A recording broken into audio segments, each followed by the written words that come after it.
Quelle était l'expérience de vivre dans un univers où chaque mouvement pouvait être fatal, cerné par d'immenses êtres et des prédateurs mortels? Des centaines de milliers d'années, les Néandertaliens peuplaient l'Europe et l'Asie, faisant face à un environnement qui défie notre imagination contemporaine. Ils menaient une bataille incessante pour leur survie, tout en témoignant de l'ingéniosité humaine naissante. Comment ont-ils pu s'adapter et réussir dans un monde aussi hostile? Nous allons le découvrir. On ne devrait pas considérer les Néandertaliens comme étant simplement primitifs, comme on a tendance à le décrire fréquemment. Ils étaient des individus robustes et tenaces, dotés de corps adaptés au froid et à la traque incessante. Ils mesuraient moins que l'homme moyen actuel, environ 1,64 mètres pour les hommes. Cependant, leur musculature était impressionnante. Avec des os robustes et des épaules larges, ils projetaient une présence puissante, préparés à relever les défis de leur époque. En outre, ils étaient compétents dans l'utilisation d'outils en pierre et de lances en bois qui, même à notre époque, seraient complexes à reproduire sans technologie sophistiquée. Leur ingéniosité dépassait largement ce que nous avions en tête. Ces ancêtres humains cohabitaient avec une étonnante variété d'animaux à travers l'Europe et l'Asie. Certains étaient de gigantesques herbivores constituant des ressources alimentaires cruciales, alors que d'autres étaient des prédateurs redoutables qui guettaient à chaque tournant. Survivre chez les Néandertaliens exigeait à la fois de l'habileté et du courage. Survivre impliquait de traquer, de se protéger et d'apprendre de chaque interaction avec les animaux qui les entouraient. Pour saisir comment les Néandertaliens interagissaient avec leur milieu, il est essentiel d'étudier les fossiles. Leur eau révèle des traces de lutte contre d'immenses animaux et témoigne de leur tactique de chasse. Chaque découverte, qu'il s'agisse de lances intégrées dans les côtes d'éléphants ou de sections minutieuses dans les os de mammouth, nous narre une histoire. Ces indices sont des éclats d'une existence faite d'ingéniosité, de péril et de fascination.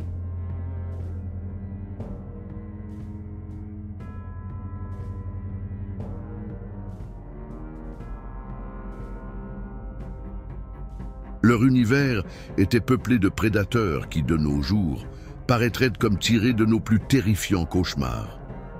De la confrontation avec les lions des cavernes à celle avec les ours de grande taille, chaque interaction se transformait en lutte pour la survie.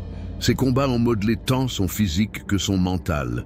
Le lion des cavernes, qui était 25% plus imposant que les lions d'aujourd'hui, régnait sur les paysages dégagés et les grottes obscures. Ce prédateur ne s'attaquait pas uniquement aux grands herbivores, il constituait aussi un danger pour les êtres humains de l'époque. Toutefois, les Néandertaliens n'étaient pas uniquement des cibles. Des indices de lances retrouvés dans des squelettes de lions laissent à penser qu'à certaines occasions, ce sont les Néandertaliens qui faisaient la chasse. C'était peut-être pour se sustenter ou pour éliminer des rivaux. Visualiser un Néandertalien combattant un lion armé uniquement d'une lance de bois est une image qui nous laisse sans parole. Cependant, il ne s'agissait pas uniquement de lions qui erraient dans cet univers sauvage. Les Néandertaliens cohabitaient avec les ours des cavernes, de gigantesques herbivores atteignant un poids de 600 kilos. Malgré un régime essentiellement à base de plantes, une rencontre imprévue pouvait s'avérer fatale. Les traces sur les os des Néandertaliens témoignent de combats acharnés dans des cavernes obscures, où les deux parties luttaient pour le droit de s'abriter. Cet écosystème inhospitalier abritait des hyènes de grande taille et des loups. Les hyènes, qui étaient plus grandes que celles que nous connaissons aujourd'hui, ne se contentaient pas de chasser, elles se disputaient aussi les carcasses abandonnées. Entre-temps, il est possible que les loups, malgré leur nature périlleuse, ayant commencé à établir un lien symbiotique avec les Néandertaliens. Il se pourrait que ce fût l'origine d'une liaison qui modifierait le déroulement de l'histoire humaine. La domestication. Confronter les prédateurs ne se limitait pas à une simple question de survie. C'était une façon d'apprendre, de s'ajuster et finalement de prospérer. Chaque affrontement fatal leur apportait un nouvel apprentissage et leur faculté à triompher de ces épreuves démontre leur ingéniosité. Comment pouvait-on chasser des animaux de la taille d'un autobus, dont la survie avec des instruments en pierre, à modeler les Néandertaliens d'une manière qui trouve encore pour les Néandertaliens, le combat contre la mégafaune était un équilibre entre courage, tactique et nécessité. Les rhinocéros laineux, les mammouths et les éléphants à dents droites constituaient simultanément un défi et une récompense inestimable. Les mammouths, qui sont des emblèmes de l'ère glaciaire, constituaient des cibles sporadiques mais importantes. Sur plusieurs sites archéologiques, des vestiges de jeunes mammouths portant des traces d'instruments en pierre ont été découverts. Cela indique que les Néandertaliens maîtrisaient l'art d'exploiter chaque partie de l'animal, de sa viande à sa graisse, indispensable pour subsister dans des conditions climatiques extrêmes. Étonnamment, le cerveau des jeunes mammouths, qui est riche en nutriments, aurait pu jouer un rôle crucial dans le développement du cerveau des Néandertaliens. Avec leurs cornes gigantesques et leur stature imposante, les rhinocéros laineux faisaient d'impressionnantes cibles. Certaines preuves suggèrent que les Néandertaliens traînaient leur proie vers des falaises, une tactique risquée, mais qui portait ses fruits. Ces êtres, qui ne vivent aujourd'hui que dans notre imagination, constituaient une source essentielle de viande, de peau et d'os. Pour finir, les éléphants à dents droites, de taille supérieure aux mammouths, illustrent l'apogée de la chasse menée par les Néandertaliens. Des lances en bois ont été découvertes incrustées dans les côtes de ces géants sur des sites allemands, témoignant de combats directs.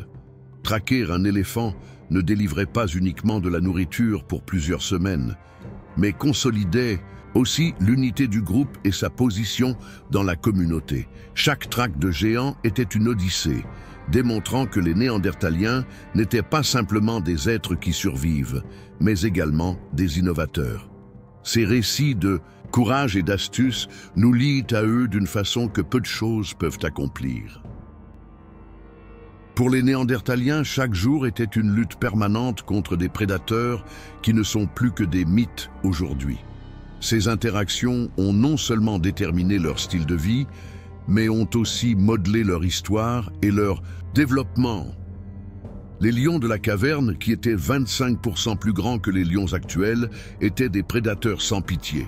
Ils traquaient d'énormes proies telles que les bisons et les cerfs, sans hésiter à cibler un Néandertalien isolé.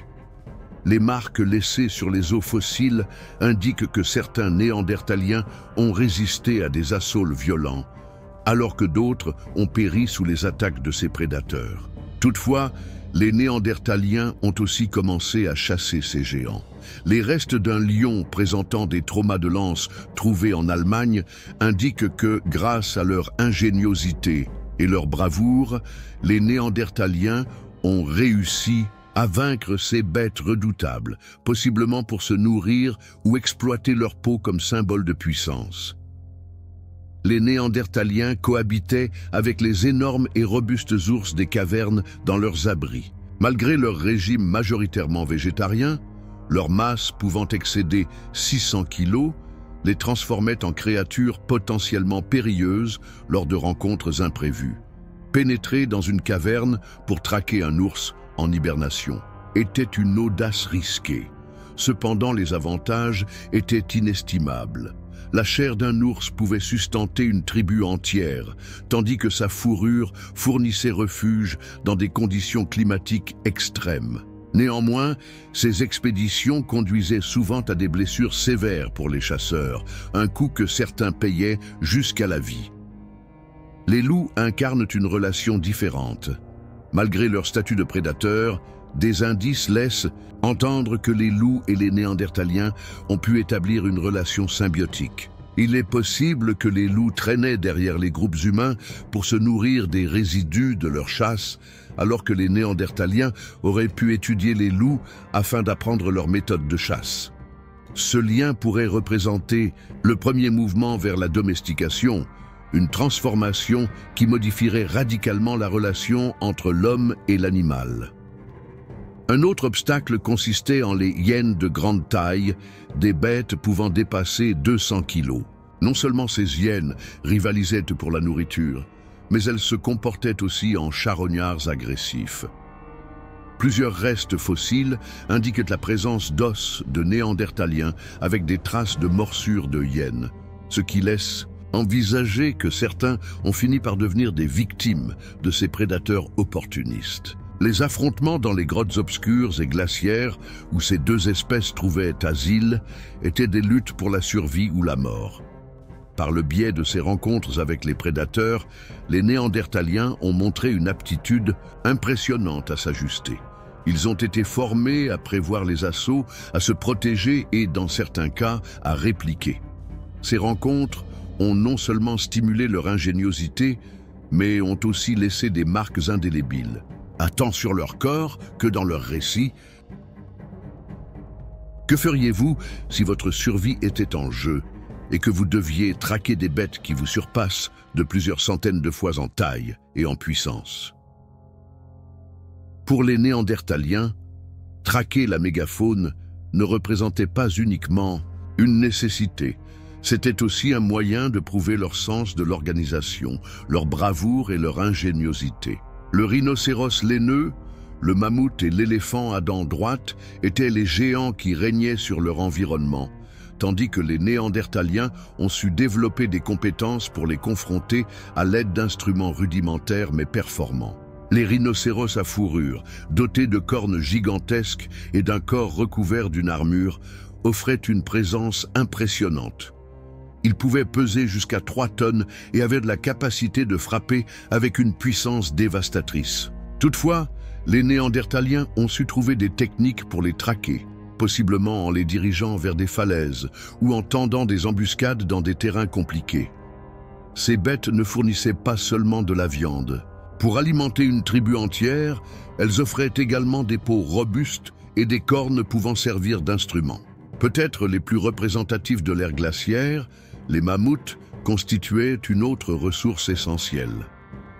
Sur divers sites archéologiques, on a découvert des instruments de pierre qui étaient situés à proximité des restes de jeunes mammouths. Cela laisse penser que les Néandertaliens avaient une préférence pour la chasse des animaux plus petits, moins risqués, mais tout aussi riches en nourriture.